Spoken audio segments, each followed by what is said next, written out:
में हैं। और कहा जाता है कि अगर आप आनंद बांटो तो वो बढ़ता है। So which is what I am going to do.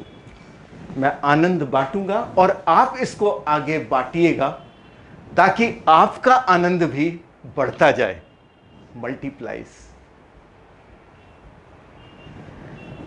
जिंदगी को देखने का मेरा नजरिया ऐसा है। My perspective about life is, life बहुत आनंदित है, बहुत खुशमय है। It is full of fragrance, it is full of love, it is full of beauty, it's full of colour, it's full of Joy. और ये बात सही है कि जिस तरह से आप जिंदगी को देखते हैं, जिंदगी responds to you that way. अगर आप समझते हैं कि जिंदगी नर्क है, it is hell, it will be hell for you. Not only will it be hell for you, you will make it hell for others also. And if you think it is joy, it is happiness, it is pleasure, it is divine, that's the way it will respond to you, and that's the way you will spread it amongst others. A few days ago, I met the Sufi saint Rabia. It was a beautiful morning. The sun was just coming out. There was a cool breeze in the deserts. Some birds were flying. And I, who was outside Rabia's hut, said unto Rabia, Rabia, come out. Let me show you the beauty of the sunrise. Rabia, who was inside her hut, said, Nagi, come inside. I will show you the creator who has created this beauty. Everything lies inside. Nothing is outside. Remember that in life. Make that your first sutra. आज के दौरान मैं कुछ एक कहानियां आपको बताऊंगा. I'll tell you a few stories. And these stories are the bindus, are the points which will help you understand what is happiness and what we wish to share with each other today. एक शहर में किसी पागल खाने में वहां के कुछ लोग इकट्ठा होके गए. They were scientists, they were psychologists, and they said, let us find out what is the reason for the madness of these people. Why are they there? और जब ये एजुकेटेड ग्रुप प्रिजन में गया, वहाँ की बहुत ही दयावान दृष्टि थी. It's a very sorrowful state. After meeting a couple of people, they stopped by a cell where a man was there. तकरीबन 40-45 साल का होगा. और उसकी कहानी बहुत ही दर्दनाक थी. जो इंचार्ज था पागल खाने का, उसने उन्हें बताया कि इस इंसान की कहानी ऐसी है. आप देखिए, उसके हाथ में एक गुड़िया है और वो गुड़िया का साइज तकरीबन उसी का है जितना एक मनुष्य का होता है, जितने एक स्त्री का होता है, तकरीबन 5 फीट 4 इंच. वो उसी से बातें करता रहता है, तुतला के अपनी दिल के करीब लगाता है, सीने से करीब लगाता है, कभी रोता है, कभी हंसता है. क्या कहता है कुछ समझ नहीं आता. साइंटिस्ट ने इंचार्ज से पूछा, क्यों, क्या हो गया? इंचार्ज ने बताया, ये आदमी एक लड़की से प्रेम करता था. आज से 20 वर्ष पहले की कहानी है, लेकिन वो उसको न मिली. उसके पास 2 ही उपाय बच गए थे. या तो वो आत्महत्या कर लेता या पागल हो जाता. उसके परिवार वालों ने उसे आत्मघात से बचा दिया, saved him from suicide, but he went mad. और उसी पागलपन में ये सब करता रहता है गुड़िया के साथ, उसकी याद में, उस स्त्री की याद में, उस कन्या की याद में, उस लड़की की याद में जिसे वो बेइंतहा प्यार करता था। इन साइकोलॉजिस्ट, इन साइंटिस्ट ने फिर पूछा उस लड़की का क्या हुआ। इंचार्ज ने बताया उस लड़की ने एक अन्य व्यक्ति से शादी कर ली। उसी पागल खाने में 10 कदम चल के वो दूसरे कटघरे में पहुंचे जहां एक और इंसान था, वो भी बिल्कुल पागल था। इंचार्ज ने बताया यही वो इंसान है जिसने उस लड़की के साथ शादी की और उस वजह से ये पागल है। कहने का तात्पर्य है ये उस लड़की की कहानी नहीं है, ये पूरे मनुष्य की कहानी है। हमें जब कुछ मिल जाता है तो भी हम पागल होते हैं, कुछ नहीं मिलता है तो भी हम पागल होते, तृप्त हम कभी नहीं हैं। उसी शहर की एक और कहानी है। आगे एक कारागृह था, प्रिजन, और उस प्रिजन में 2 आदमियों को मृत्यु दंड मिला था। एक युवक था, चोर, उचक्का, बदमाश, जिसने हर तरह की गलती की थी, गुनाह किया था। और दूसरा एक पादरी था, एक प्रीस्ट था, एक सन्यासी था, एक पुजारी था, कुछ भी कह लीजिए उसे। और जिस दिन उनको हैंग करना था, दस्तूरन पुरोहित आया, प्रीस्ट आया समझाने के लिए कि तुमने गलती की है, ऊपर वाले से माफ़ी मांगो, उनसे कहो कि क्षमा कर दो और ऐसी गलतियां मैं नहीं करूंगा दोबारा। लड़के ने वो क्षमा मांगी। कहता मुझे बड़ा दुख है, मुझे बहुत खेद है, मुझे बहुत अफसोस है कि मैंने हर तरह का पाप किया है। हे प्रभु, मुझे इतनी शक्ति दे कि जब मैं अगली बार आऊं ये पाप ना करूं और वो पुण्य करूं जो मेरे दिल में था और जो मैंने कभी नहीं किया था। प्रीस्ट, पुजारी इस गुनाहगार को समझाने के बाद दूसरे कटघरे में गया जहां एक पुरोहित, एक पंडित, एक प्रीस्ट, एक सन्यासी को भी मृत्युदंड मिला हुआ था। और मृत्युदंड इसलिए मिला था कि उसने राजविद्रोह किया था अगेंस्ट द किंग। उसने और कोई गलती नहीं की थी, गुनाह नहीं किया था। प्रीस्ट उसके पास गया, बोला तुम भी अपने गुनाहों की क्षमा मांगो, ईश्वर तुम्हें माफ कर दे। उसने कहा मैंने कोई गुनाह नहीं किया है, मुझे इस बात का अफसोस हो रहा है कि वो सब चीजें जो मैं एंजॉयमेंट के लिए कर सकता था मैंने इस जिंदगी में नहीं किया। और मैं तुम्हें बताता हूं कि तुम अभी बहुत यंग हो, तुम्हारी उम्र कुछ भी नहीं है, तुम अभी अभी पादरी बने हो, प्रीस्ट बने हो। तुम भी अगर जीवन में कोई मौका आए तो do not lose a single moment to enjoy yourself. Have fun, have happiness. Nothing is right, nothing is wrong. जिंदगी का सिर्फ नजरिया होता है, वरना तुम बताओ मुझे मृत्यु दंड क्यों मिलता? राजद्रोह करना कोई गुनाह है उस राजा के खिलाफ जो एक अत्याचारी है? और on behalf of that you have come to console me, to offer prayers, to speak to God on this day when I'll be hanged.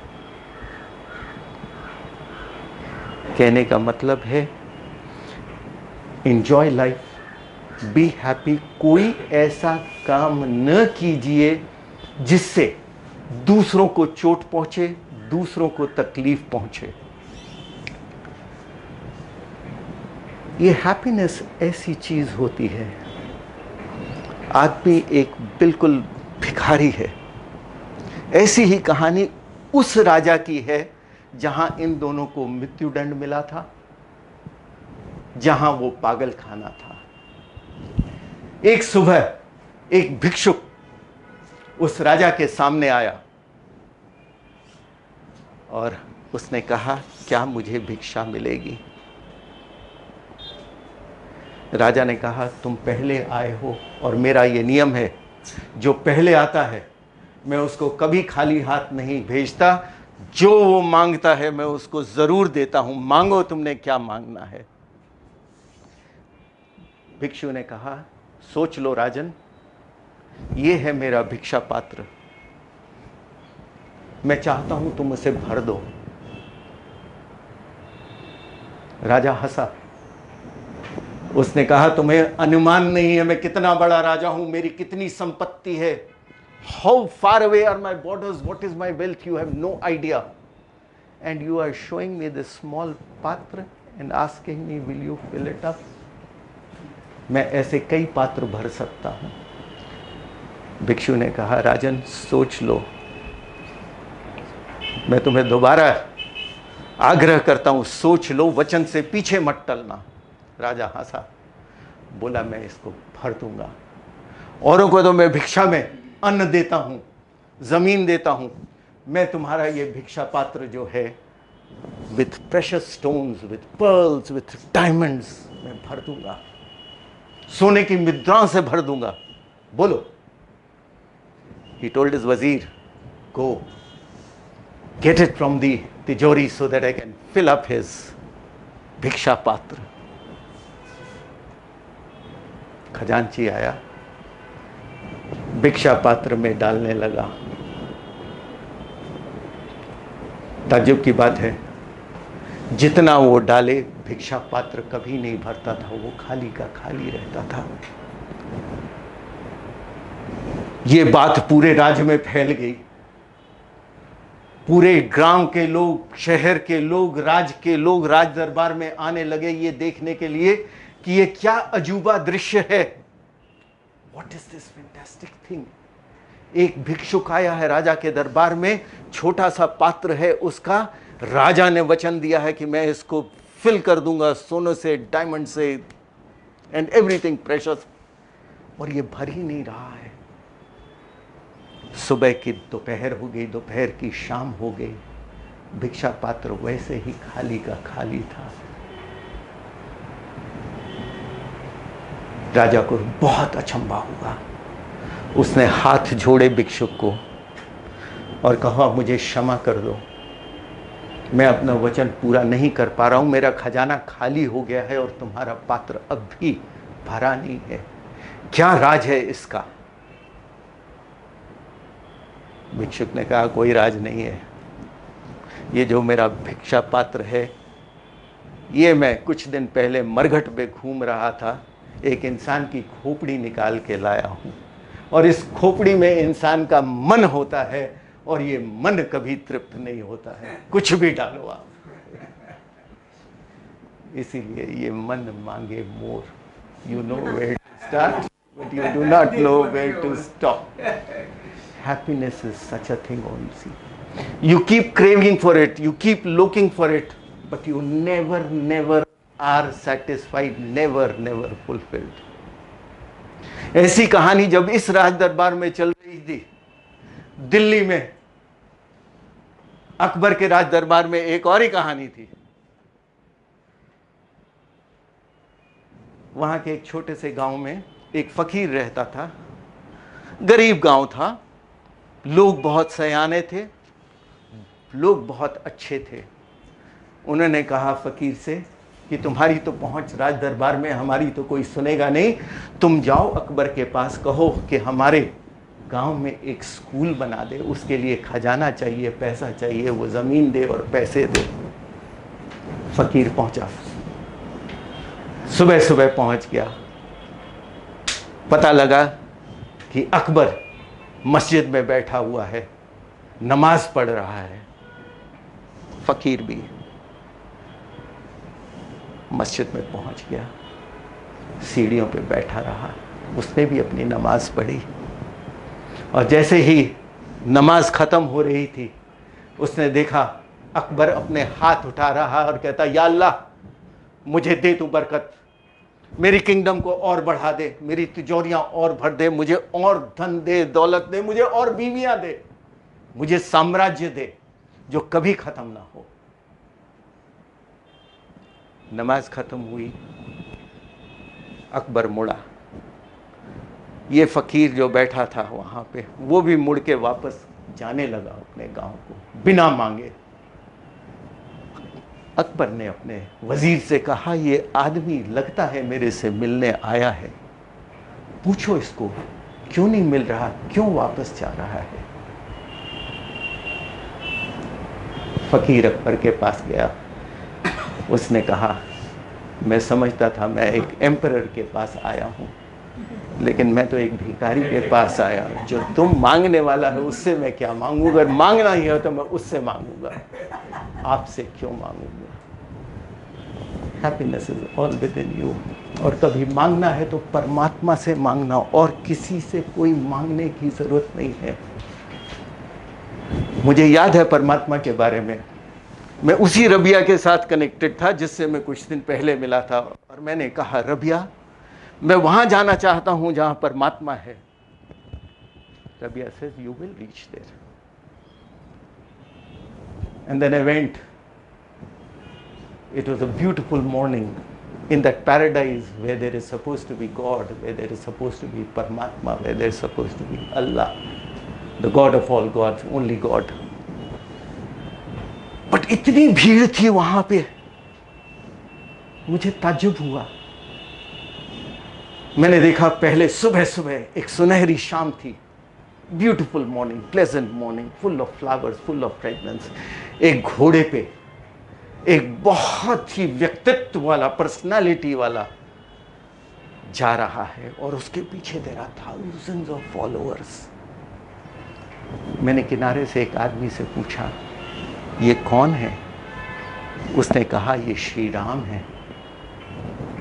वो गए, जैसे झांकी जाती है ना। कुछ देर बाद मैंने देखा एक दूसरे घोड़े पे another beautiful looking being traveling, blackish blue in color, thousands and millions of followers. मैंने बाईस्टैंडर से पूछा, ये कौन है? उसने कहा, ये कृष्ण है। ऐसे ही काफिला चलता गया। अगला पूछा तो कहा मोहम्मद है। अगला पूछा तो कौन है? कहा ज़ारथुस्ट्रा है।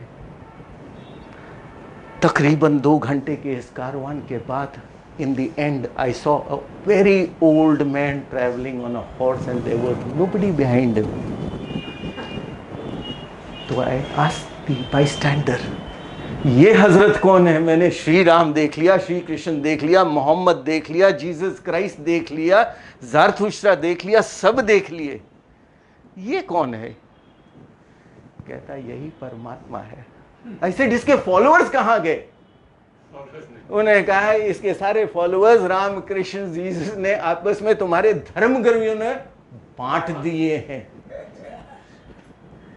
ट्रू रिलीजन कभी बांटता नहीं है। परमात्मा तुम लोग भूल गए हो, और किस भटकी हुई राह पे चल रहे हो, अपनी अंतर आत्मा से पूछना।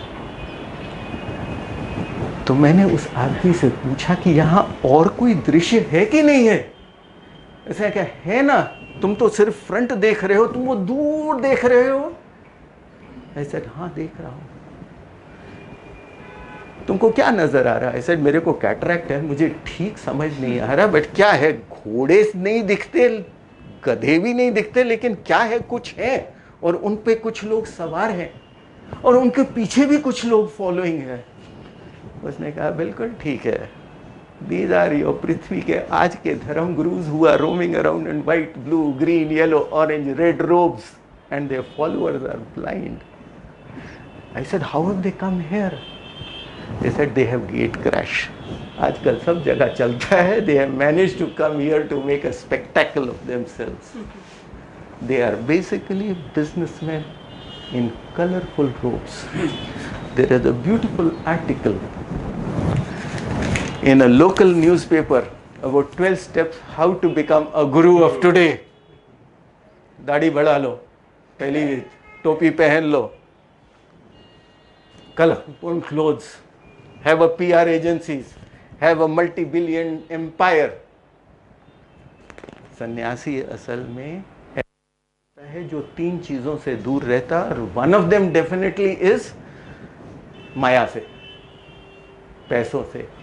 Have a multi-billion dollar. Be close to the capital of the country. Here they say Delhi. Be close to famous personalities.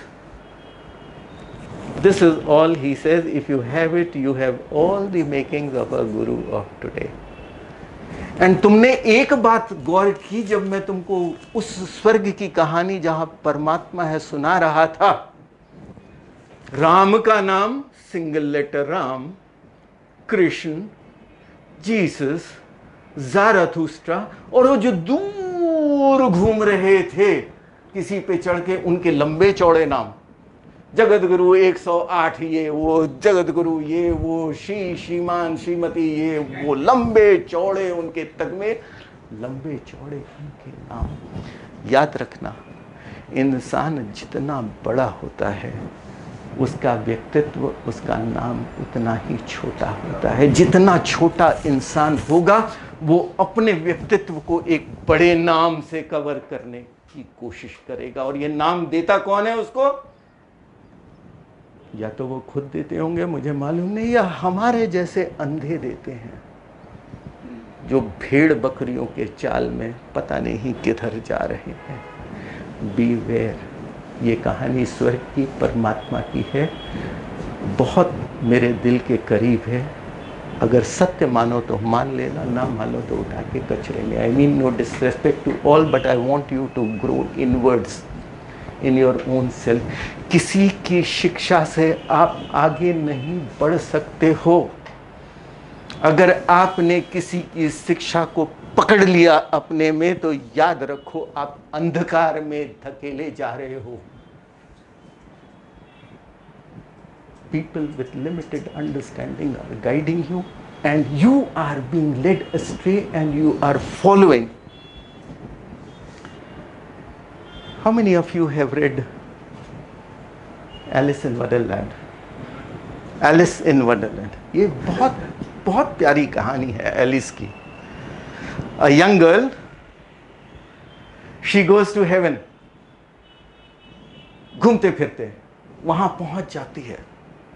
इतनी लंबी जर्नी करने के बाद पृथ्वी से जब वो हेवन पहुंचती है, थकी हुई है, सारा दिन बीत गया, सारी रात बीत गई, और जब सुबह होती है वहां उसे एक बहुत ब्यूटीफुल दृश्य दिखाई देता है, नज़ारा दिखाई देता है.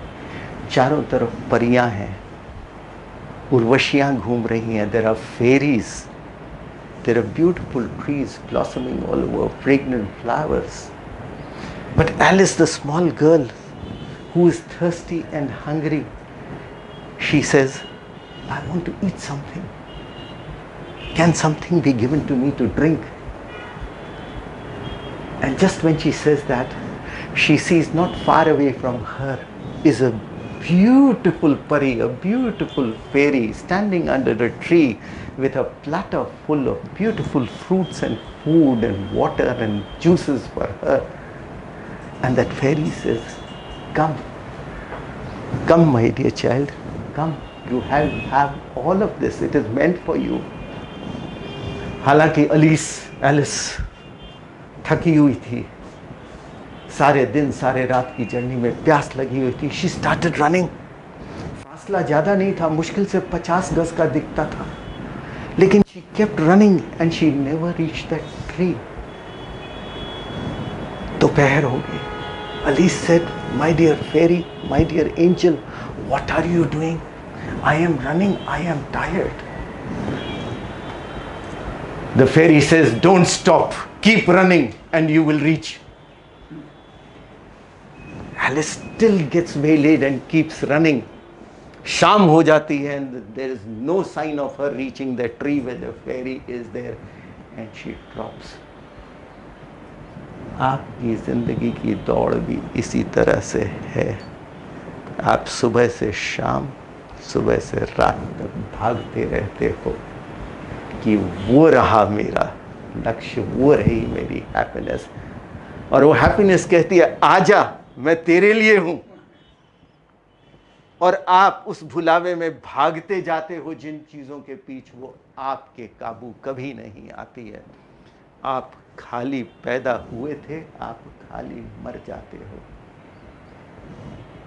और इस बीच आपका जीवन क्या है? You are living a life of absurdity guided by people who know nothing, who are blind. Let nobody guide your life. Be your own guide. Choose your own happiness. Choose your own way of life. You will see a remarkable transformation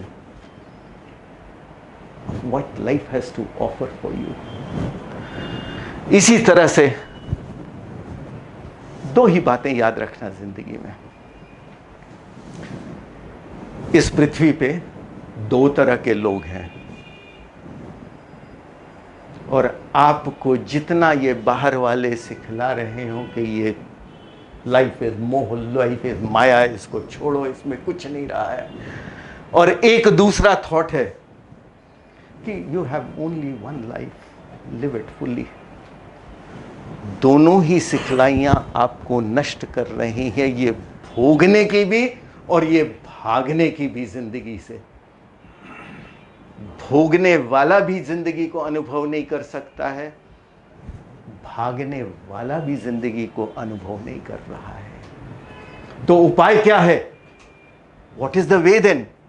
there is a third way of looking at life, जिसमें ना आपने भोगना है ना भागना है, बस एक नई दृष्टि से जीना है। क्या है वो मैं बताता हूं। पहले उस सन्यासी की कहानी। एक जंगल में 3 सन्यासी घोर तपस्या कर रहे थे, और ऐसी कथाओं में लिखा हुआ है। और एक ऊपर बैठे हैं लॉर्ड इंद्र भगवान जिसे आप कहते हो। उनका काम ही यही है, जो साधु है, जो सन्यासी है, जो भी तपस्वी है, उसकी तपस्या भंग करना। आप सब ने सुना हुआ, पढ़ा हुआ। It is there in Buddhism also, it is there in Christianity, in all religions. wherever there is a tapasvi, there is somebody up there in charge of a department who is meant to send something to distract you from there. तो जब इंद्र को यह खबर मिली अपने agent से कि इस forest में 3 तपस्वी हैं, उसने कहा इनकी तपस्या तो मैंने भंग करनी है। Indra called Urvashi and he said to Urvashi, Urvashi तुम नीचे जाओ, इनके सामने नृत्य करो, चाहे तुम्हें वस्त्र भी उतारने पड़े उतार देना, लेकिन इनकी तपस्या भंग होनी चाहिए। उर्वशी ने कहा जो आपकी आज्ञा महाराज। She went to her vanity van in her bedroom to do her makeup, and she did her makeup for 7 days. ये जो लेडीज आजकल मेकअप करती हैं, आप कहते हैं बहुत टाइम लगाते हो, गलती नहीं है आपके, उन लोगों ने ये नियम। Urvashi the most beautiful one also 7 days to do her makeup. 7वें दिन उर्वशी नीचे आई। वो 3 मुनि वहां बैठे हुए थे, एक ही ध्यान में, मस्ती में, आंख खोल के देख रहे थे पृथ्वी का नजारा, बनाने वाली कायनात का नजारा। उर्वशी नाचने लगी।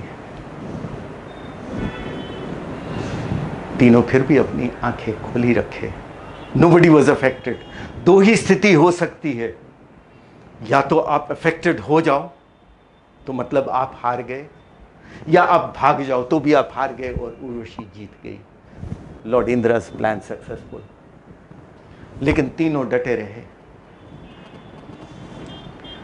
लेकिन कुछ देर बाद उर्वशी ने कहा ऐसा तो चल नहीं रहा हूं, मैं नाच रही हूं, and I have not been able to distract them, not been able to interrupt their meditation. What should I do? She remembered Indra had said कि अगर तुम्हें वस्त्र भी निकालने पड़े तो निकाल देना, एंड शी वेंट टॉपलेस। वो नाचने लगी, और जब वो ऐसा नाच रही थी तो एक मुनि की तपस्या भंग हो गई। He got डिसअट्रैक्टेड। ही सेड मेरे से बर्दाश्त नहीं हो रहा, बंद करो उर्वशी ये नृत्य। इसे मैं तो बंद नहीं कर सकती हूँ। दूसरे मुनियों ने समझाया, अगर तुम इसको टॉलरेट नहीं कर पा रहे हो तो अपनी आंख बंद कर लो। उस पहले मुनि ने, who was being distracted, अपनी आंखें बंद कर ली। लेकिन आंखें बंद करने से कुछ नहीं होता, वो विचार उर्वशी का और भी गहराई से उसमें समा गया। And he ran away from there. याद रखें, किसी भी चीज से अगर आप अपनी आंखें बंद करोगे, वो चीज आपको उतना ही पीछे पड़ेगी। तो इसीलिए आपके आज के साधु, सन्यासी, प्रीस्ट वगैरह वगैरह जो लोग हैं, किसी चीज से भागते हैं, याद रखना वो उस चीज से नहीं भाग रहे हैं, वो अपने आप से भाग रहे हैं कि वो उनके अपने आप पे काबू नहीं है। और वो लोग के फॉलोअर्स आप लोग हैं। उर्वशी नाचती गई, एक मुनि गया, दो बाकी रहे। दोनों की आंखें खुली हुई है, मग्न है, मस्ती से देख रहे हैं, कोई प्रभाव नहीं हो रहा। उर्वशी को दूसरा लेसन याद आ गया कि जरूरत पड़े तो तुम पूर्ण रूप से नग्न हो जाना, इनको डिस्ट्रैक्ट जरूर करना है। उर्वशी ने अपना नीचे का पहना भी निकाल दिया, वो पूरे रूप से नग्न हो गई। वो नाचती गई और इस नाच के प्रभाव से दूसरा जो था शिष्य मुनि, वो अपने आप को कंट्रोल नहीं कर सका। जो तीसरा मुनि था उसने दूसरे को बताया, अगर तुम भी नहीं अपने आप पे काबू पा रहे हो तो आंखें बंद करो। उसने भी आंखें बंद की, लेकिन वो काम वासना आंख बंद करने पे और भी जर्जर हो गई, और भी मजबूत हो गई। Started troubling him more. वो भी उठ के भाग गया। बचा सिर्फ एक ऋषि, एक मुनि। उसके सामने उर्वशी नाचती रही, लेकिन कुछ नहीं हुआ। कुछ देर बाद इस मुनि ने उससे कहा, उर्वशी, तुम्हारा ये सब कुछ मुझ पे असर नहीं करेगा। इस शरीर, इस स्किन के भीतर भी कुछ है तो उसको भी निकाल डालो। मैं तुम्हारी पूर्णता में तुम्हें देखना चाहता हूं, दिखाओ मुझे। He said, I am getting up now, I am coming after you. तुम निकालो। उसके अंदर क्या होता है? कुछ नहीं। Urvashi ran back to Lord Indra and he said, मुझे एक ऐसा अजीब इंसान मिला है, ऐसा मुनि मिला है जो मेरे नग्न रूप से भी प्रभावित नहीं हुआ है। आपने किसी चीज को अपने ऊपर प्रभाव नहीं करने देना है। सूत्र ये है,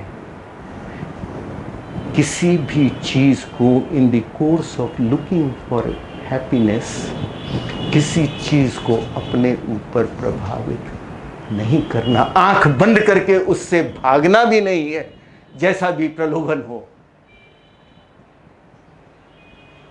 और प्रभावित भी नहीं होता। एक सूफी फकीर की कहानी है, वो मरते दम पे था। उसने अपने बेटे से कहा, बेटा, मेरे पास न संपत्ति है न धन है, मैं भिखारी का भिखारी रहा हूँ, मैं तुम्हें कुछ दे नहीं पा रहा हूँ, कल की रोटी कहाँ से आएगी मुझे मालूम नहीं, लेकिन एक चीज़ मैं तुम्हें सिखलाई दे रहा हूँ जो तुम्हें बादशाहों का बादशाह बना देगा, जो तुम्हारे मन को हमेशा खुशी से भर के रख देगा। क्या वो चीज़ है? सुनो। वो मंत्र ये है, कुछ भी तुम्हारे पास आए, चाहे वो क्रोध क्यों ना हो, चाहे वो काम वासना क्यों ना हो, चाहे वो किसी तरह का ग्रीड क्यों ना हो, प्रलोभन क्यों ना हो, तुम उसका सामना आंखें खोल के करना and welcome them as a guest. और जिस तरह से हम गेस्ट का आदर करते हैं, सत्कार करते हैं, लेकिन उनको अपनी जगह रखते हैं, उनसे गले नहीं लगते, उसी तरह उसको अपने स्थान पे रखना और तुम्हारा जीवन बहुत ही सुखी, बहुत ही खुशी होगा। फकीर के लड़के ने कहा, मैं आज तक यही मंत्र फॉलो करता रहता हूँ और मुझे हमेशा खुशी होती है। तो आंखें खोल के जीना और किसी चीज से, very simple thing.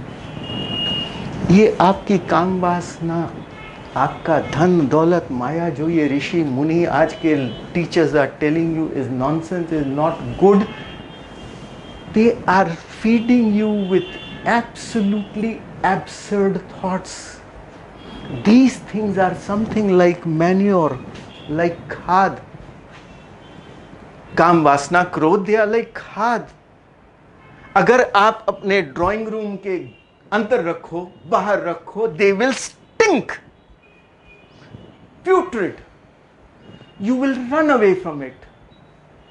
But the same khad, if you put it in the garden, treat it well, what happens? Flowers bloom with the most beautiful fragrance. तो क्रोध भी आपका ऐसा है, आपको क्रोध आए या किसी को आए, लोग कहते हैं 1000 तरह की टीचिंग्स, मैं आपको कहता हूं उसका सामना करो खुली आंखों से. और जिस तरह को खाद को आप ट्रांसफॉर्म करते हो बगिया में फूल खिलाने के लिए, आप इस क्रोध को ट्रांसफॉर्म करें. और जब आप मेडिटेट करेंगे, जब आप अंतर ध्यान की तरफ जाएंगे, अपने अंदर जाएंगे, तो ये क्रोध जो है जरूर, आई गारंटी यू, करुणा में बदलेगा. क्रोध आपका करुणा में बदलेगा. जो काम है, जो वासना है, वो राम में बदलेगा. जो भी आप नाम लेना चाहते हो, it will become divine. Please remember, जिसके अंदर क्रोध होता है शुरू में, उसी में वो पोटेंसी होती है, उसी में वो ड्राइव होता है, कुछ करने की इच्छा होती है. उसको सिर्फ पॉजिटिविटी में आपने ट्रांसफॉर्म करना है. और जिस तरह से वासना होती है, उस वासना को भी उसी में होती है जो क्रिएटिव होगा.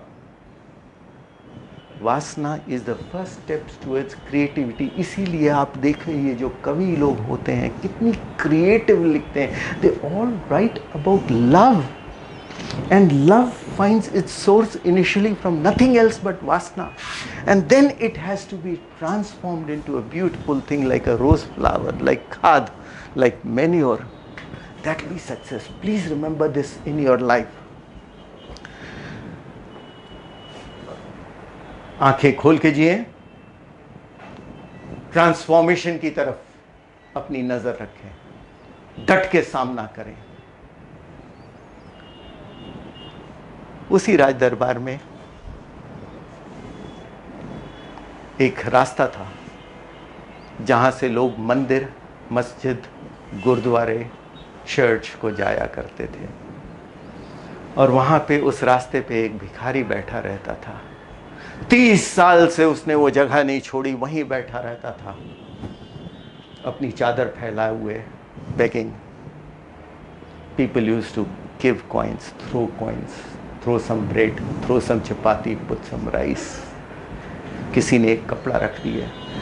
याद रखिएगा, जो इंसान भीख मांगता है वो हमेशा भिखारी ही रहता है, उसकी कभी उन्नति नहीं हो सकती. 30 वर्ष के बाद जब ये भिखारी मर गया तो गांव वालों ने सोचा इसका तो कोई है नहीं, let us give him a nice burial. उन्होंने उसको वहाँ से उठाया, नहाया, धुलवाया और फिर कहा कि इस जगह को भी हम लोग साफ कर दें, बदबू आ रही है. और उन लोगों ने उस जगह को फिर खोदा. ताज्जुब की बात थी, 1 फुट भी नहीं खोदा गया था कि उसके नीचे गड़ा हुआ खजाना था. आप हम भी उसी तरह के भिखारी हैं, खजाना हमारे नीचे ही है और हम वो 1 फीट नहीं खोदते. उस क्रोध को 1 फीट का ट्रांसफॉर्मेशन नहीं करते. उस काम वासना को, उस ग्रीड को, उस अहंकार को, उस प्यार को, उस एनिमिटी को 1 फुट की सिर्फ जरूरत है कि आप खोदें, and you will be transform and you will find the riches of the world waiting for you there. Just transformation with open eyes, nothing else is required. ऐसी ही कहानी कोलोराडो की, अमेरिका में, आज से तकरीबन 200 साल पहले. वहाँ पे गोल्ड रश स्टार्ट हुआ था लोगों ने सुना कि जमीन के अंदर से सोना निकलता है। लोगों ने छोटे छोटे जमीन के टुकड़े खरीदे, सोना निकालते गए और बहुत ही उनकी तरक्की हुई। वहां पे पास में ही एक बहुत बड़ा व्यापारी था, बहुत अमीर था। उसने कहा, why think small? He sold off his house, he sold off his business, he sold off everything that he had. And out of the crores that he got by selling whatever he had, he moved into a rented house and he bought a full mountain where he wanted to do gold mining. उसने बहुत आधुनिक मशीनें मंगाई। उसके परिवार वाले उससे झगड़ा करते थे, क्या किया तू, बेवकूफ़ है, कोई अपना घर बेचता है, कोई एक बिजनेस पूरा बंद करके ऐसे जाता है, सोना मिले ना मिले, हम तो कंगाल हो गए अगर ना मिला। इसे चिंता मत करो, सोना मिलेगा, तरक्की होगी। पूरा वर्ष बीत गया, मशीनें खोदती रहीं सुबह से रात तक, रात से सुबह तक, और एक दाना भी सोने का उस पहाड़ी से नहीं निकला। वाइफ और हस्बैंड में झगड़ा होने लगा, बच्चे विद्रोह करने लगे, लेकिन ये आदमी बहुत समझदार था। इसने कहा, चिंता मत करो, मैंने ये 2 करोड़ में खरीदी थी, जरूर इसका फल मिलेगा। उसने एक बड़ा विज्ञापन दिया, available mountain way you can prospect for gold for sale for 5 crore. 2 में खरीदा था, 5 में बेच रहा था। उसके परिवार वालों ने, मित्रों ने कहा, कैसा बेवकूफ है तू, कौन बेवकूफ, तूने तो की है stupidity. Which idiot is going to buy a 2 crore thing which you have sent, which has not even given you a penny, for 5 crores? इसे चिंता मत करो, मेरा जैसा कोई ना कोई बेवकूफ होगा जो इसको खरीदेगा। And lo and behold, within a month, somebody came buying that mountain for 5 crores. जो इंसान 5 करोड़ में खरीद रहा था, उसके परिवार वालों में उपद्रव हो गया कि तुम बेवकूफ हो, इसने इतना खर्चा, इतनी मशीनें लगाई, सोना अभी तक नहीं निकला, और तुम इसको डबल से ज्यादा कीमत में खरीद रहे हो। उसका नाम था जेम्स, खरीदने वाले का। जेम्स ने अपनी पत्नी और परिवार वालों से कहा, चिंता मत करो, अभी तक सोना नहीं निकला है, इसका ये मतलब नहीं कि सोना नहीं निकलेगा। हो सकता है उसके नीचे हो, उसने खोदा, अभी तक उतना नहीं जहां सोना मिल सकता है। और अचंभे की बात, 3 महीने के अंदर मुश्किल से 1.5 फीट खोदा था उस इंसान ने उस पहाड़ी में, और सोना निकलने लगा। तो आपकी कहानी जिंदगी की भी ऐसी है। आप सोने के खदान में बैठे हुए हो, आप खोद नहीं रहे हो, आप खोदिए। Don't live a life of absurdity, live with open eyes, look around and transform every moment, just like the manure transforms a field into beautiful flowers. Sat Chit Anand, happiness all over, materially, physically, emotionally, spiritually, every way is there waiting for you, and it has been expressed in no better words than a poet whom I greatly admire, a Sufi saint. His name is Farid. How many of you have heard of him? He's a Sufi saint, contemporary of Nanak's time, Kabir's time. And if you listen to these 6 verses of his each line was just of 3 words. And if you listen to this and follow it, even 50%, धन्य भाग आपके होंगे, खुशियां ही खुशियां होंगी। फरीदा, जे तू अकल लतीफ, if you think you are intelligent, ते काले लेख न लिख, never talk ill of anybody.